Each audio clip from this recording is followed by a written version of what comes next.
berasal dari UPJ Jakarta, Program Studi Ilmu Administrasi Bisnis. Yang terhormat Ibu Sayyidawati SPD NPD selaku dosen mata kuliah Bahasa Indonesia dan juga teman-teman mahasiswa yang saya hormati. Pertama-tama marilah kita bersyukur kehadirat Tuhan Yang Maha Esa atas nikmat dan karunia yang telah diberikannya kepada kita semua. Di sini saya ingin mempresentasikan gagasan terkait COVID-19. Apa sih COVID-19? Coronavirus Disease 2019 atau yang biasa disingkat COVID-19 adalah penyakit menular yang disebabkan oleh SARS-CoV-2.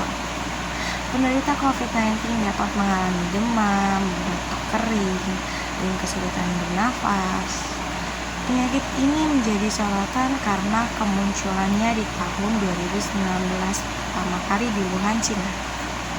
Lokasi kemunculannya pertama kali ini membuat coronavirus juga dikenal dengan sebutan Wuhan virus. Selain Cina, COVID-19 juga menyebar secara cepat ke berbagai negara, bahkan hampir seluruh penjuru dunia.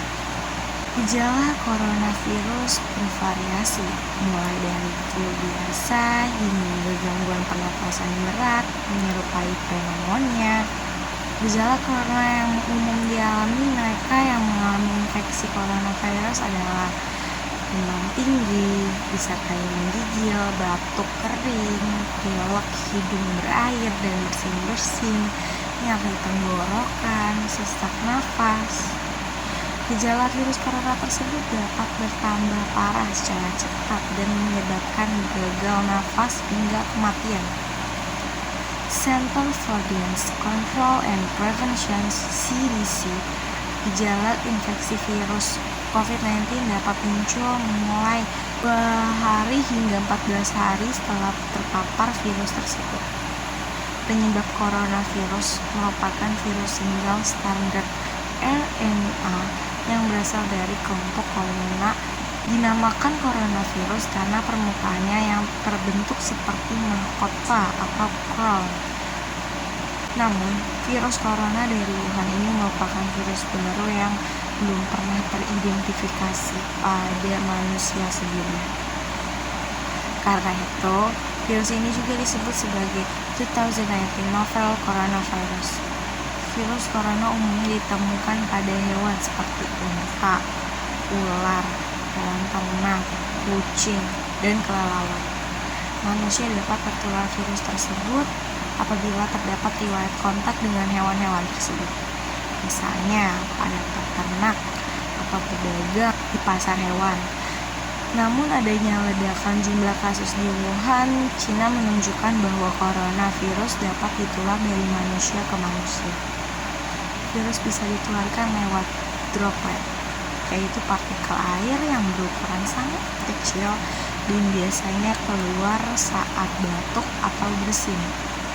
Apabila droplet penyakit ini disebut menghirup atau mengenai lapisan kornea mata, seseorang berisiko untuk tertular meski semua orang dapat terinfeksi virus corona. Mereka yang lanjut usia memiliki penyakit komplikasi kronis dan memiliki daya tahan tubuh yang rendah lebih rentan mengalami infeksi ini. Cara terbaik untuk menghindari penyakit infeksi coronavirus adalah melakukan tindakan pencegahan secara aktif. Tindakan pencegahan untuk mengurangi kemungkinan infeksi tersebut yaitu rutin cuci tangan, menggunakan sabun dan air mengalir selama setidaknya 20 detik. Apabila tidak memungkinkan atau tidak tersedia air atau sabun, bersihkan tangan menggunakan pembersih tangan berbahan alkohol seperti antiseptik. Hindari menyentuh hidung, mata, mulut, terutama bila tangan masih kotor. Hindari kontak dengan orang yang sedang sakit. Tetaplah di rumah. Bila sedang sakit, hindari kontak dengan hewan ternak. Hindari berpergian, terutama ke daerah dengan kasus infeksi corona yang sedang tinggi-tingginya. Selalu menggunakan masker, menerapkan etika batuk atau bersin dengan menutup mulut dan hidung. Jangan meludah sembarangan, bersihkan benda yang sering disentuh, menjaga nutrisi dengan mengkonsumsi makanan yang bergizi seimbang, minum air putih dalam jumlah yang cukup, dan istirahat juga dapat membantu menjaga kondisi tubuh agar tetap bugar dan terhindar dari infeksi virus corona.